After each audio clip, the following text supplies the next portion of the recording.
আপনাদেরকে জানাই অসংখ্য অসংখ্য ধন্যবাদ। আপনারা দেখছেন আপনাদের প্রিয় YouTube channel West Bengal DA salary. West বেঙ্গলের ডিএর আপডেট এবং বেতন বৃদ্ধির আপডেট প্রত্যেক দিনের জন্য পাবেন, তাই অবশ্যই চ্যানেলের সাথে থাকুন, চ্যানেলটিকে সাবস্ক্রাইব করে রাখুন পরবর্তী নতুন আপডেট দেখতে পাচ্ছেন। বকেয়া বাবদ সরকারি কর্মচারীরা পেতে পারেন 15 লক্ষ টাকা। অষ্টম বেতন কমিশন কার্যকর এরিয়ারের হিসেব জানেন?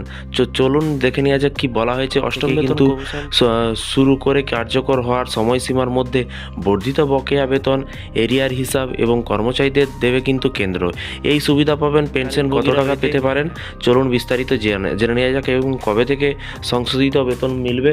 এখানে বলা হয়েছে অষ্টম বেতন কমিশনের বসায় স্তক এই আশায় কিন্তু দিন গুনছেন কেন্দ্রীয় সরকারি কর্মচারী এবং পেনশনভোগীরা, যাদের মাসে 50,000 টাকার কম রোজগার। নতুন নিয়ম কার্যকর হলেও কিন্তু তারাই সর্বাধিক মনে করা হচ্ছে। সেই সঙ্গে বকেয়া বাবদ কিন্তু 15 লক্ষ টাকা পর্যন্ত দিতে পারে কেন্দ্রের নরেন্দ্র মোদী সরকার। আর্থিক বিশ্লেষকদের দাবি যে আর্থিক বিশ্লেষক যারা করে তো বেশ কয়েকটা ভিত্তির উপর নির্ভর করে সরকারি কর্মচারীদের মূল বেতন বেসিক পে নির্ধারণ এবং সংশোধন করে থাকে কমিশন। একে বলে কিন্তু ফিটমেন্ট ফ্যাক্টর। নিয়ম ঠিক করতে বর্তমানে কিন্তু বেসিক পের সঙ্গে কিন্তু ফিটমেন্ট ফ্যাক্টরকে গুণ করা হয়। একটি উদাহরণের সাহায্যে কিন্তু বিষয়টি বুঝে নেওয়া যেতে পারে। বর্তমানে কেন্দ্রীয় সরকারি কর্মচারীদের ন্যূনতম মূল বেতন 18,000 টাকা ধার্য রয়েছে। অষ্টম বেতন কমিশনে ফিটমেন্ট ফ্যাক্টর 2.0 স্থির করলে কিন্তু সংশোধিত মূল বেতন বেড়ে কিন্তু দাঁড়াবে 36,000 টাকা এবং 18,000 টাকা /2.0।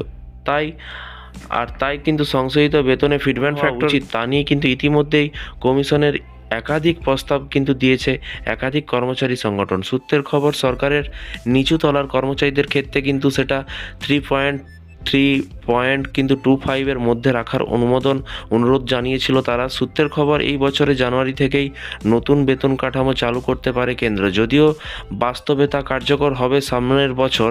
সেই ক্ষেত্রে এই সময়সীমা বর্ধিত বেতন কিন্তু এরিয়ার হিসেবে একেবারে কিন্তু পেয়ে যাবেন কর্মচারী ও পেনশনভোগীরা। আর্থিক বিশ্লেষকদের একাংশে অনুমান যে অষ্টম বেতন কমিশনের সুপারিশ মেনে কিন্তু সংশোধিত বেতন কাঠামো চালু করতে কেন্দ্রের 20 মাস পর্যন্ত সময় লাগতে পারে। সেক্ষেত্রে এরিয়ার বাবদ একজন কর্মচারী 3.6 লক্ষ টাকা পর্যন্ত কিন্তু পাবেন ফিটমেন্ট ফ্যাক্টরের উপর ভিত্তি করে। উঁচুতলার কর্মচারীদের বকেয়া বেশি হবে, সেই টাকা কিন্তু এক বা একাধিক কিস্তিতে দিতে পারে সরকার।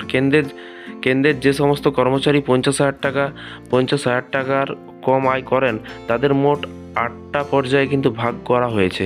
লেভেল 1-এ কর্মচারীদের মূল বেতন 18,000 টাকা আর মূল বেতন বাবদ কিন্তু মাসে 47,600 টাকা পান এবং লেভেল 8-এর কর্মীরা কিন্তু অষ্টম বেতন কমিশনের ফিটমেন্ট ফ্যাক্টর 2.257 এর মধ্যে কিন্তু ঘোরাফেরা করলেও কিন্তু লেভেল এর কর্মীদের মূল বেতন বেড়ে কিন্তু 36 থেকে 46,260 টাকা পর্যন্ত হতে পারে। একইভাবে কিন্তু লেভেলের 8 পর্যন্ত কর্মচারীরা 21,000 টাকা পর্যন্ত মিলতে পারে। তো ফ্রেন্ডস, বিষয়টি বুঝতে পারছেন। এই ছিল আজকে একটি ছোট্ট আপডেট। এই ধরনের প্রতিদিন সরকারি কর্মচারীদের বিভিন্ন রকমের লেটেস্ট আপডেট পেতে অবশ্যই চ্যানেলটিকে সাবস্ক্রাইব করে রাখুন এবং আপনারা নিচে কমেন্ট বক্সে কমেন্ট করে জানাবেন আপনারা কত % ডিএ পেয়েছেন বা আপনারা ডিএ পেয়েছেন কিনা।